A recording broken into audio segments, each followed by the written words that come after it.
Bhagavan, Hey Bhagavan, Hey Bhagavan, Hey Bhagavan, Hey Bhagavan, Hey Bhagavan.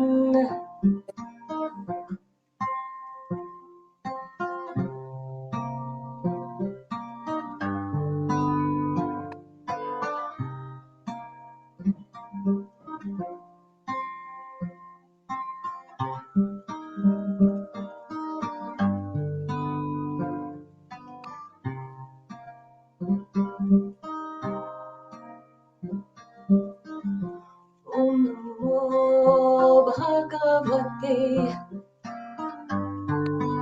Vasudevaya.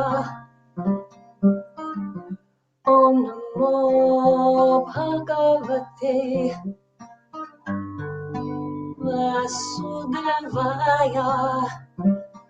Hari Om Namo Bhagavate Vasudevaya. Hari Om Namo Bhagavate Vasudevaya.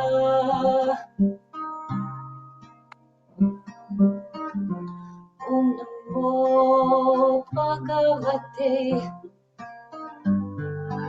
Vasudevaya. Hari Om Namo Bhagavate Vasudevaya. Hari Om Namo Bhagavate Vasudevaya. Hari Om Namo Bhagavate Vasudevaya.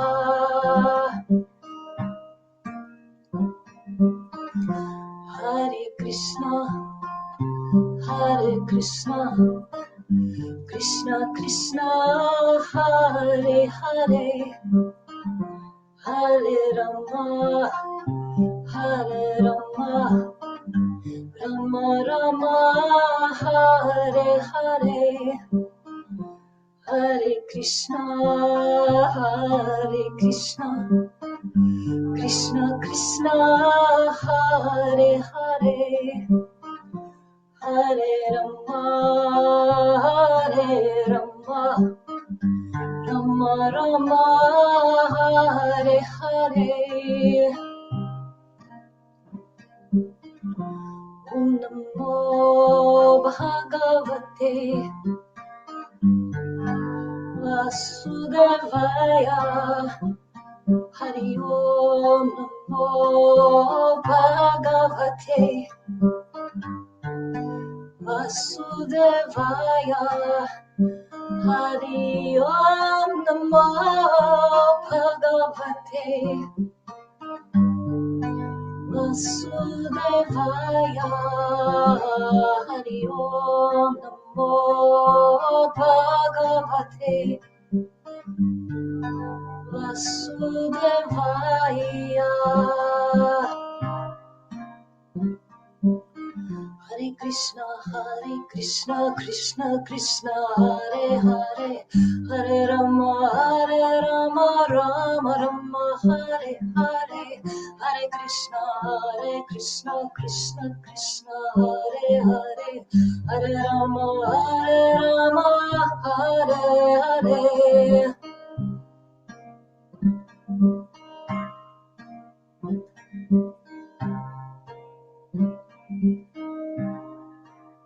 Hey Bhagavan, Hey Bhagavan, Hey Bhagavan, Hey Bhagavan, Hey Bhagavan, Hey Bhagavan.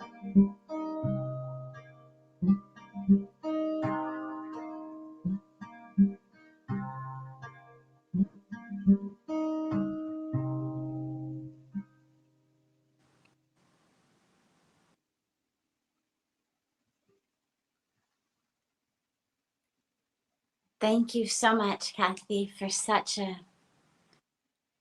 beautiful way of entering into satsang.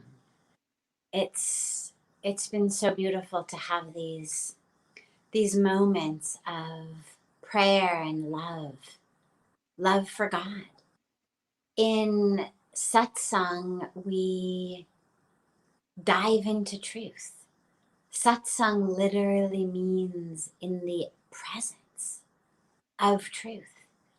And it's that truth of ourself, that truth of the divine as us, in us.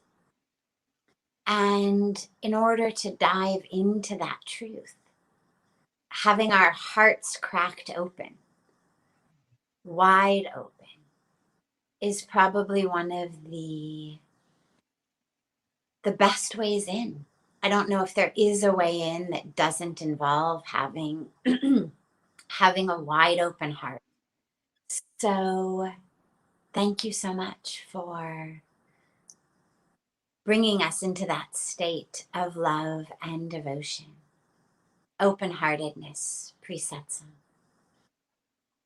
And welcome to all of you for this special time that we have of diving together into truth, and with great gratitude always to this technology that enables us to do it. Usually satsang is something that takes place in person, in the association of truth, in the presence of truth.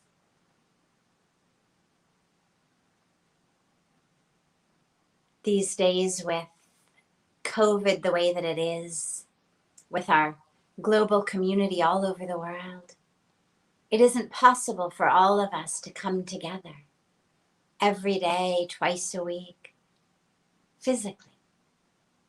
But technology has given us this beautiful opportunity to remember that togetherness, in any case, isn't of the body.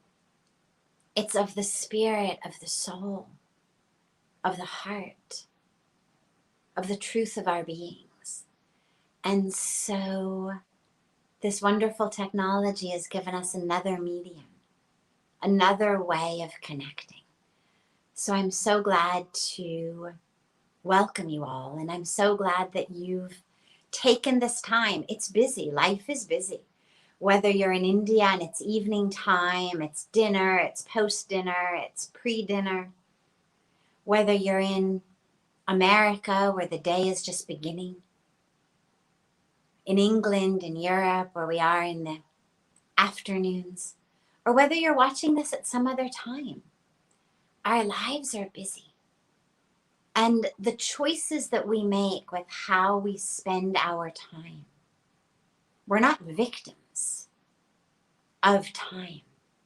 We are conscious, or sometimes conscious, ideally conscious, creators of how we spend our time. We make choices, we make decisions. And so deep, deep gratitude to all of you for making the decision, the conscious decision to be here with us today. There's a lot else you could be doing online.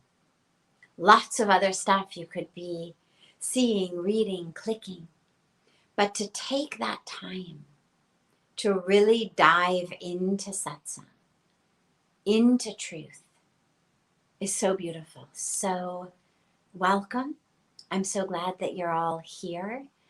And as you know, there's a link in the text that enables you to join live, to come and ask your question live. I know that we get a lot of questions that come in advance, or people put questions in the comments right here. You can do that. If you don't want to join live, but you've got a question, just feel free to put it right here in the comments, whether you're watching on Facebook or YouTube or Twitter, wherever you're watching. Just put your question in the comments, and our beautiful Seva team will get it and we'll ask it. And we'll start, I think, usually with questions that come in advance, and our beloved Sevananda ji is there to anchor us. Good evening, dear Sadhviji. Thank you so much, as always, for taking the time to do this for us. It's such a blessing. We have a question from Ashish Kumar. It's a Facebook follower. And he wants to know, when will the pandemic end and why has it spread? Yeah.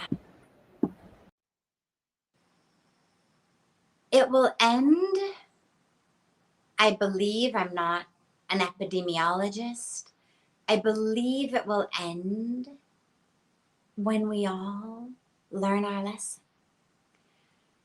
Those of you who are mothers, those of you who had mothers, which is all of us, we know that when our mom is frustrated, is exasperated, very frequently she will, in her own unique way, but kind of the equivalent of send us to our room until we learn our lesson.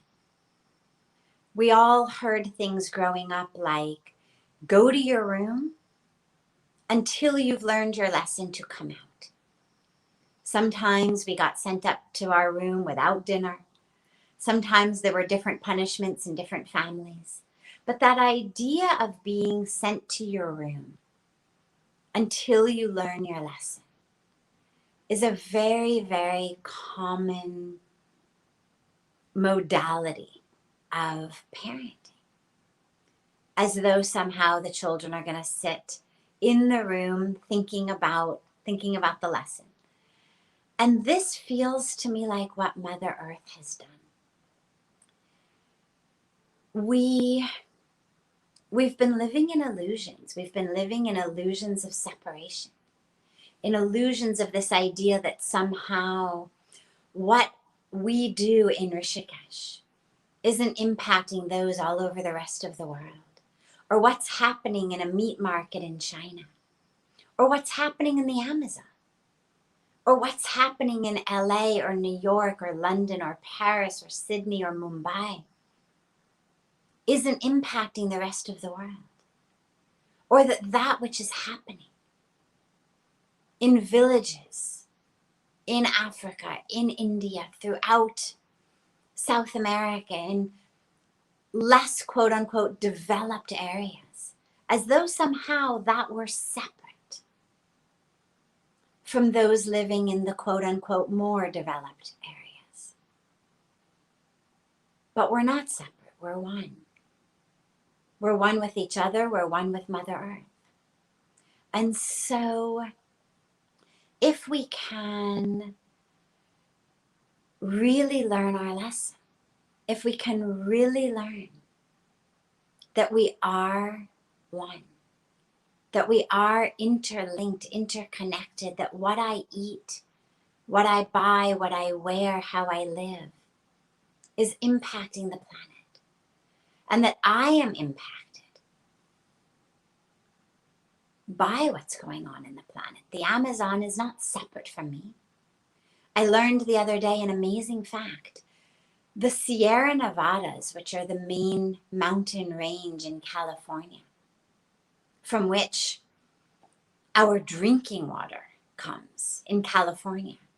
Well, if the Amazon disappeared, the Sierra Nevadas would lose 50% of their snowpack, which basically is the water that's coming out of the taps for people in California.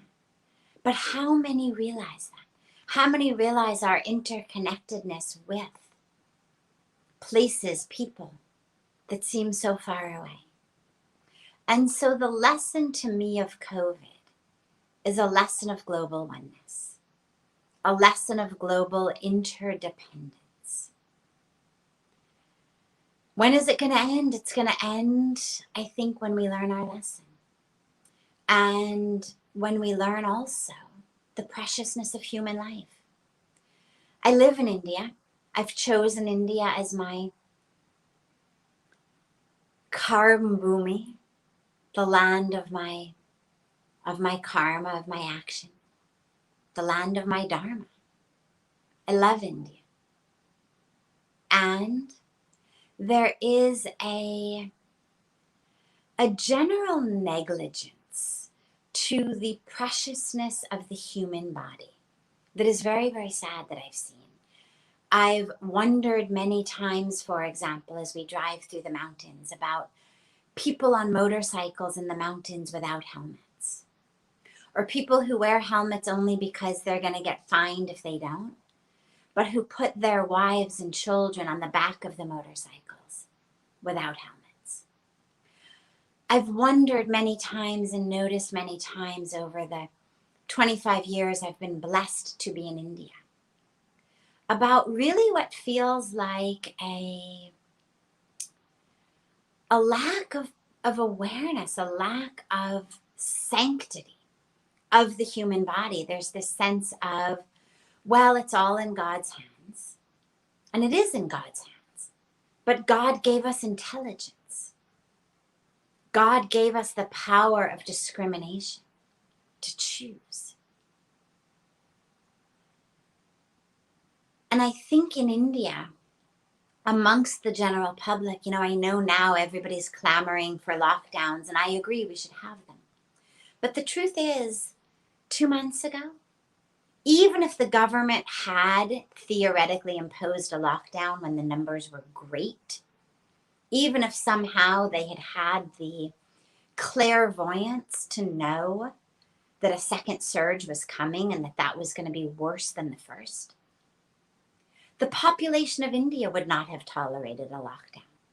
There would have been riots in the streets. Modi ji from the center, the chief ministers from the states, they could have theoretically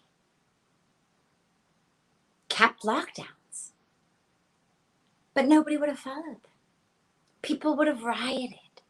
They would have boycotted. They would have gone on strike. We would have had Bharat Bandh day after day as people rebelled against it.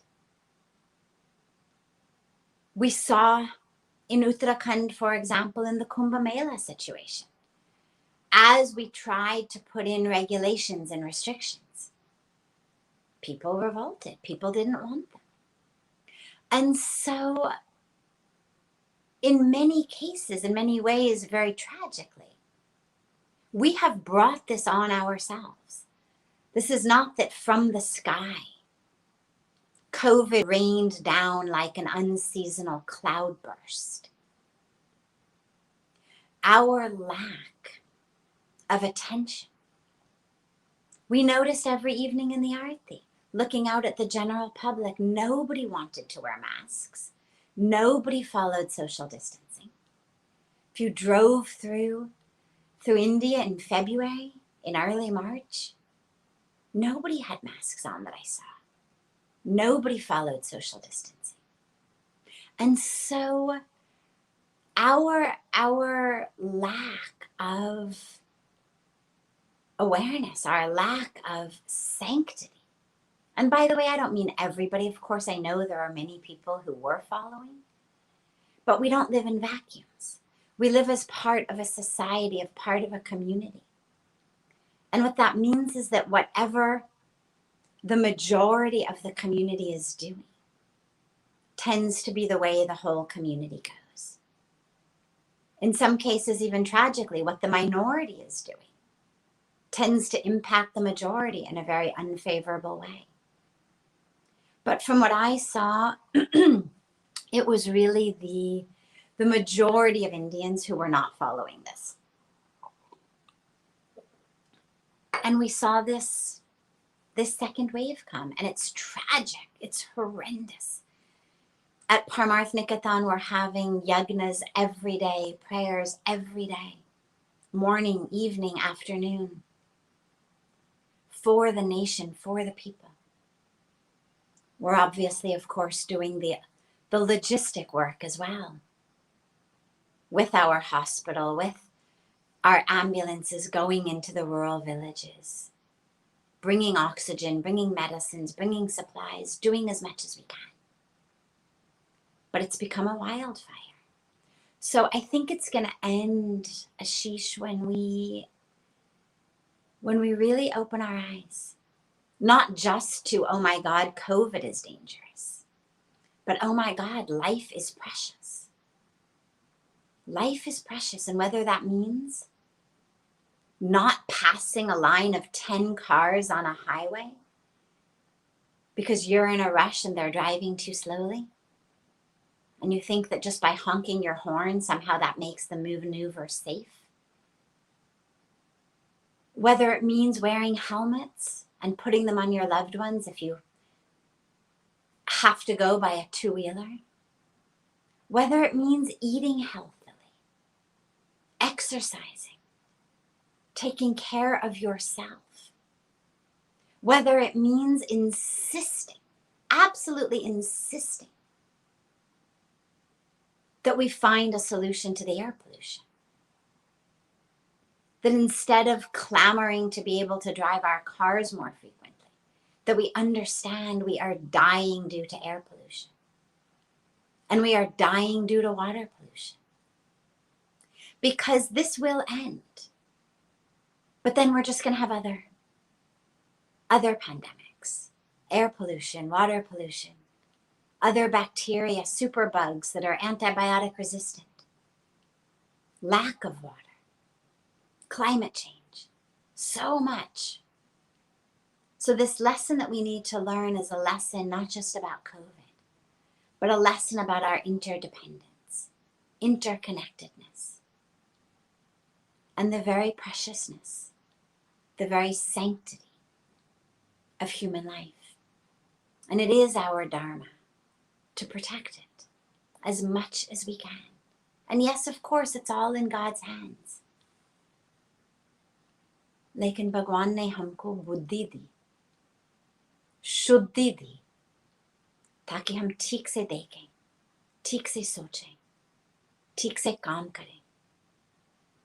And this is why when we meditate on our third eye, on that Agya Chakra, to be able to see the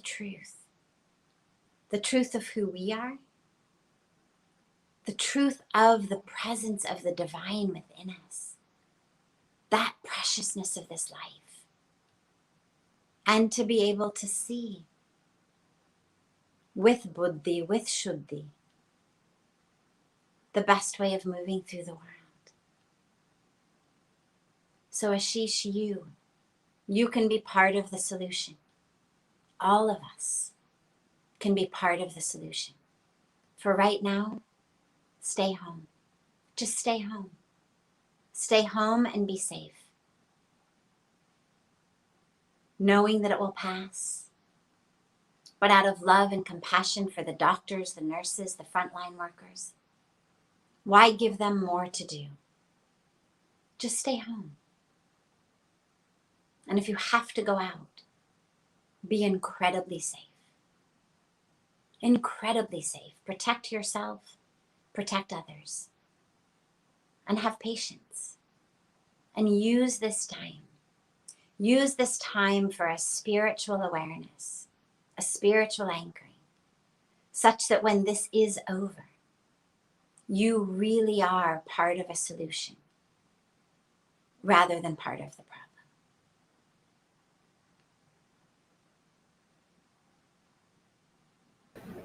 Yeah, I've got to say, it's kind of shocking that 14 months later, we're doing exactly the same things that we were doing last year. Yeah, That's, just taking them, take them more seriously. I think we just need to get everyone doing them. I think that will take care of the problem. All right, our dear friend Prashant is back with us again this evening. He has another question for us. Prashant, go ahead. Pranam Sadhviji. Pranam, pranam. So this question is from my own life experience. So basically, the first 30 years of my life were really traumatic for me. Until a certain time, it was emotional trauma caused by various factors like my father's early death and all that stuff. And then it was physical trauma as well because I had a life-changing accident which caused me a lot of physical pain, multiple surgeries, and all that. So it was hell lot of a period, and I used to say, "Karma, please spare me." I used to beg kind of. But around 10 years ago, I found my guru and I completely surrendered to him. And suddenly my life became hassle free and has been remaining thankfully that way over the last 10 years. But I'm pretty happy here. So if you ask me if I'm contented with my life, I would say contented, definitely. Although materialistically or something, it's not, you get what I'm saying, right? I'm not a billionaire or anything like that, but suddenly it became hassle free. So my question is, I'm a little bit curious to know actually whether my guru's grace is mitigating my karma or whether my guru's grace is postponing my karma, or is it just the japa of my guru's mantra that I do every day and the happiness and the fullness that I experience out of it is that helping me to cope up with my karma better? So this is a question I have, Sadhviji, because I'm curious to know this. Thank you. Sure, wonderful, and I'm so glad that you found your guru. Yeah, Sadhviji, that was a life-changing experience. That is really the incredible key, the incredible master key to mastering so much in our lives. And in terms of things going well, I would say it's answer number 1 and answer number 3 that you gave. You gave 3 options. Option 1, that the Guru's grace was just mitigating your karma. Option 2 was the Guru's grace was postponing your karma. And option 3 is that the Guru's grace through the japa that you were doing of the Guru mantra, that was transforming you. So the Guru is not postponing your karma. Don't worry about that. It's not that it's all just waiting there somewhere to fall upon you. The Guru absolutely mitigates our karma. It is said in our scriptures, in our teachings, that the grace of the Guru absolutely transforms. So for example, let's say that you were going to have an accident, that your past, all of the past karmas, the past actions, the fruit that they were going to bear right here, right now, was an accident. Okay. Now, maybe that accident was going to be fatal. Or maybe it was going to be something that put you in the hospital for months or debilitated you very severely.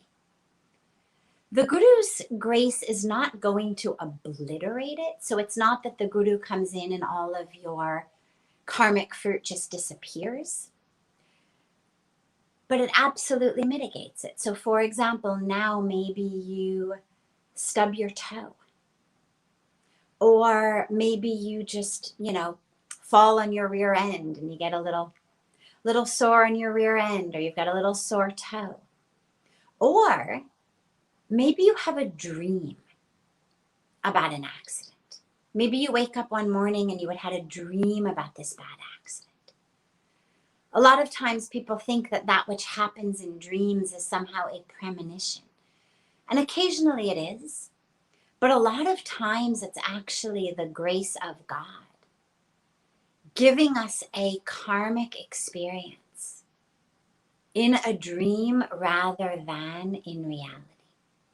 So, yes, the Guru's grace, the Guru's Shakti does that. It is said that when you take a mantra from a Guru, that not only do you have the benefit of the mantra itself, but you have the benefit of all of the Guru's sadhana.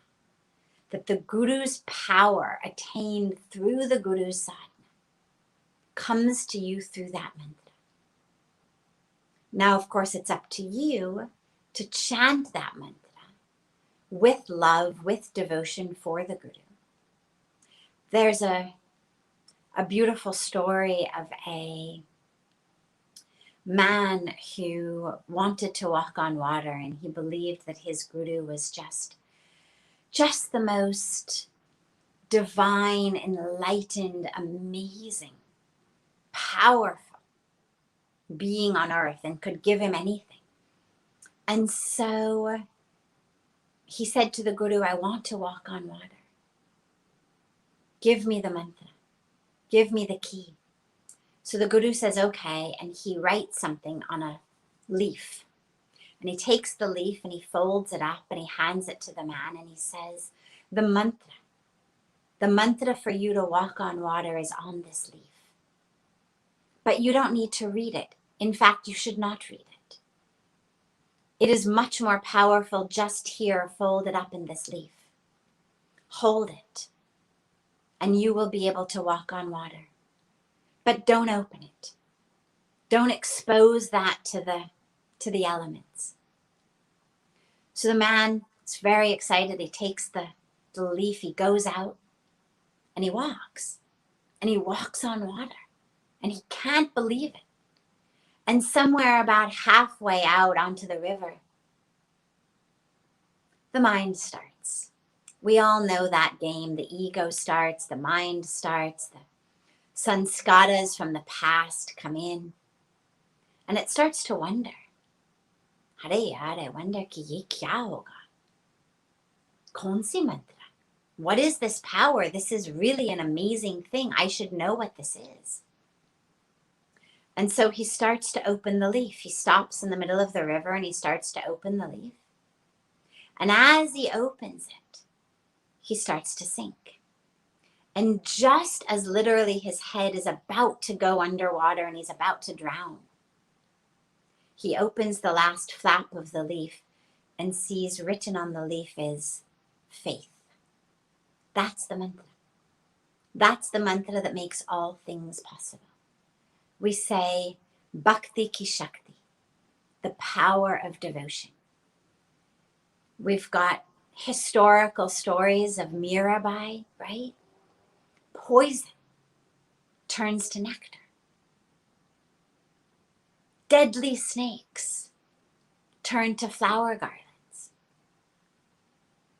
This bhakti ki shakti. So, yes, your devotion is very powerful. And by the way, these teachings are not only found in stories, either parables or actual history of Hindu spirituality. This is found in science now.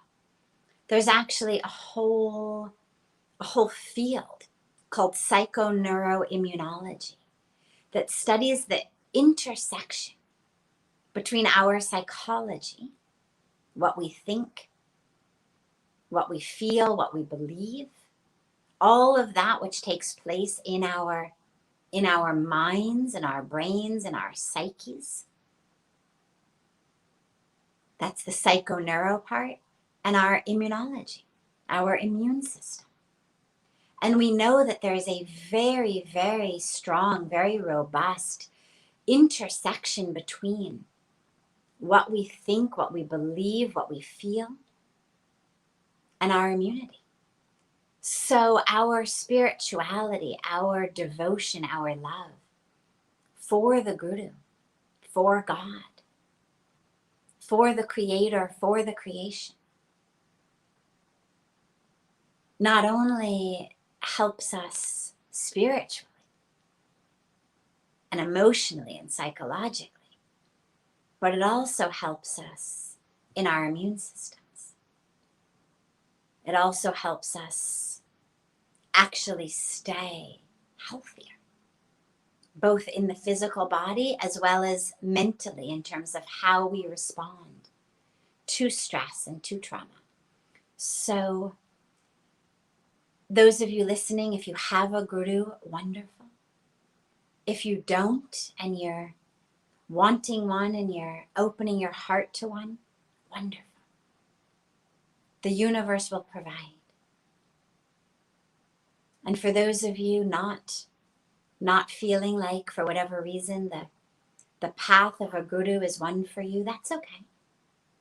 It's a little more difficult, I have found. It's a little bit of an extra challenge, but certainly doable. But in that case, then you need to find that guru within. And you would need to find that guru within who was somehow free of ego, of ignorance, of illusion, of fear. And so that's why it's so much easier, so much smoother to actually have a guru. And usually when people say they don't want one, it has to do with the idea of, I don't want to surrender. I don't want to give up my power, as though somehow the guru wanted your power. The guru doesn't need your power. And we've already in so many ways given it up. But we've surrendered to our own egos. We've surrendered to our fears. We've surrendered to our anxieties. We've surrendered to our dramas. We've surrendered to our desires. We've surrendered to all of that. And the path of the Guru just says, hey, why not surrender to someone who can actually show you a path of light,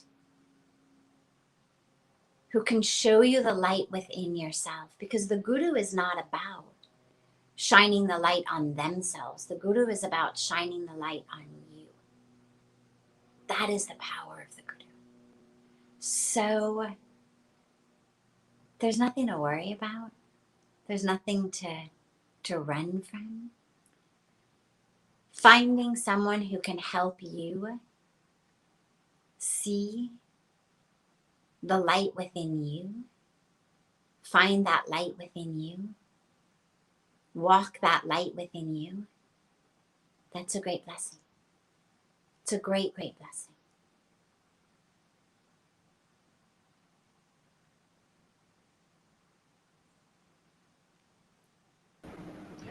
I know our Guru, Puja Swami Ji, has made the most incredible difference in my life, as have you. Both of your teachings are just so, so dear to me, and I'm so, so grateful for them. Transformed my life and really shown the light into my life, and I appreciate that so, so very much. Thank you so much. We have a question from Tanuj Tombre. It's Facebook as well. And Tanuj would like to know how we can manage our emotions in our life. He or she says, my negative emotions disturb me so much. What can I do? Yeah, this is the dilemma of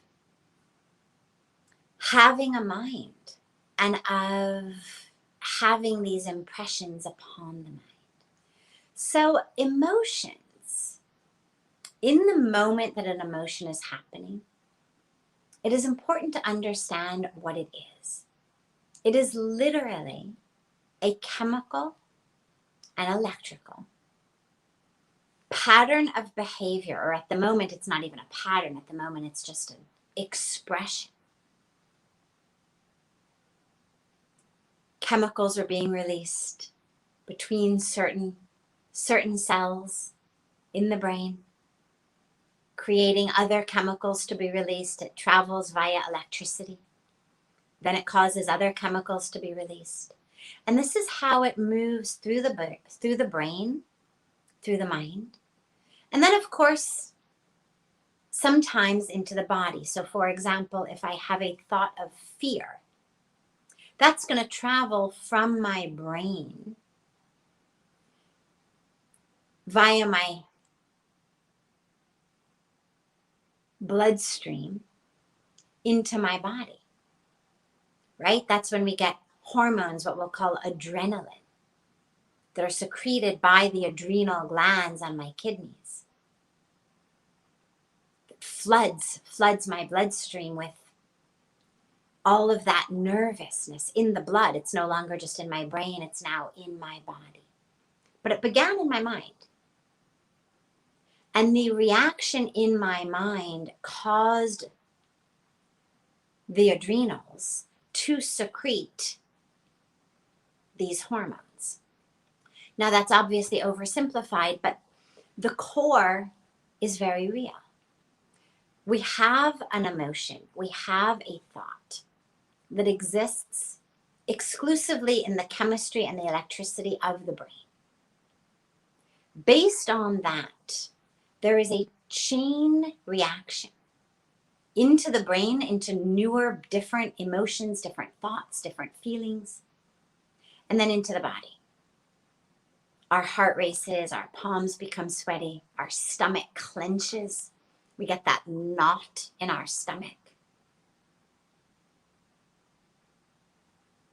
Well, something in our brain has alerted us that the moment, either the moment we're in or the moment we are thinking about in the future, is going to be some kind of threat to us. But realize that the emotion itself is just chemistry and electricity that is triggered by a sanskara. You've got a pattern in your brain that gets triggered by certain things. So, for example, 10 people could be in a room while one person makes a comment. And out of those 10 people, maybe 5 of them don't even notice it. Maybe a couple of them think, that was kind of rude. And then maybe 1 or 2 have this very strong, oh my God, who do you think you are? How dare you talk to me like that? That really hurts. Reaction of pain, of anger. But they've had that because they've got a sanskara, a neural network, a pattern, an impression from their earlier life, throughout our childhood, throughout past lives, that have created a situation in which that word, expression, movement, action of another being triggers in me anger.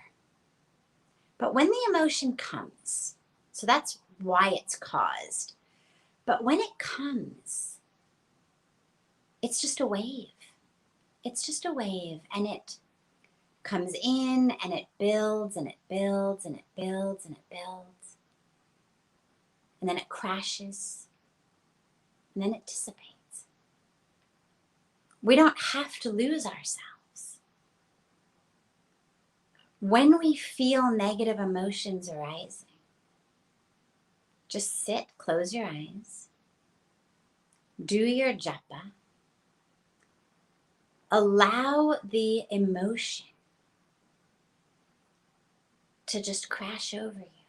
But don't hook your awareness into it. Allow the awareness to be rooted, focused, anchored in the breath. Chant your mantra, or if you don't have a mantra, chant Soham. I am that. Chant Aham Brahmasmi. Chant Shivoham. Chant something that reminds you that you are not your anger. You are divine. Use that energy then. Once you've sat it through, use the energy. Anger is a great catalyst. It's a great catalyst for action. But you don't want to actually act in anger, because then we have no skill and we have no ability to actually know what right action is. But we can utilize the energy of anger. We can utilize the energy that says this is not right. We can use that energy of frustration that says things are wrong to change them. Most of us just stew in it. We create this sort of soup of anger, of frustration, of criticism. of complaining, of negativity. And every time we have one of those thoughts, the soup just gets hotter and hotter. But ultimately, we are the ones sitting in that soup, boiling and burning. And nothing is actually changing outside. We're just killing ourselves.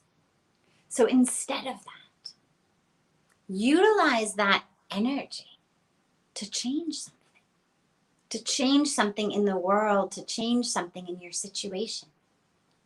Or utilize it to read a book that will teach you how to stay in peace, even in the midst of a situation that's frustrating, if it's something you cannot change. If we have no ability to change the situation, then we change how we react to it. So read a book, watch videos, take a course, do something that will train you in how to handle those emotions if you cannot change your situation. But most of us can change a situation. We may not be able to change other people, but we can change what we bring to the situation. And most conflict really requires both people. So for your negative emotions, we're going to have a multi-part recipe. First, real insight. Look at what those negative emotions are. Try to understand where they come from. What has happened in your past that has made you so susceptible, that has made you so easily triggered, when other people in that situation might not be triggered? Having a bit of a historical understanding is very, very helpful. Then, as it arises, just have a timeout. Close your eyes, sit in meditation, be aware of your breath, and allow that emotion to come in, to build, and to dissipate without hooking your awareness into it. So no stories, no dramas, no plots or characters, just pure emotion. Let it come and then let it go. And recognize that it didn't kill you. You were able to just sit it out. And then take that actual energy within you, that energy of the samskara, of the impression that makes you more likely to be triggered into anger. Take that energy and use it to change. Change the situation, change yourself. How you react in the situation. Okay, if you can't make the world stop triggering you, you can make yourself able to no longer be triggered. We can do that. That power is with us, psychologically, spiritually. So do not feel like a slave to the emotions. And most importantly, when they come, don't allow your awareness to jump onto them. Let it be literally just like a cloud that's blowing by your consciousness. Like a cloud blowing across a blue sky on a windy day. Don't hook yourself into it. Recognize that these thoughts, they're tickets, and they're tickets to destinations. And negative thoughts are tickets to destination misery, destination depression. So you don't want to go there. So whenever a thought comes like that, just picture yourself going, this isn't my flight. I'll wait for my flight to come. This isn't mine. No thanks. And watch it pass you by, just like buses pass you by on the road. You don't jump into them. Taxis pass you by, trains pass you by. You don't jump into them. When you're waiting at the airport for your flight, you don't just jump on any random plane that happens to be at the gate. You wait. And in the same way, don't jump on any random thought of negativity. It's going to take you somewhere you don't want to go. Change the thoughts. And you can. Just lay a new sanskara. Lay a new pattern. It'll change.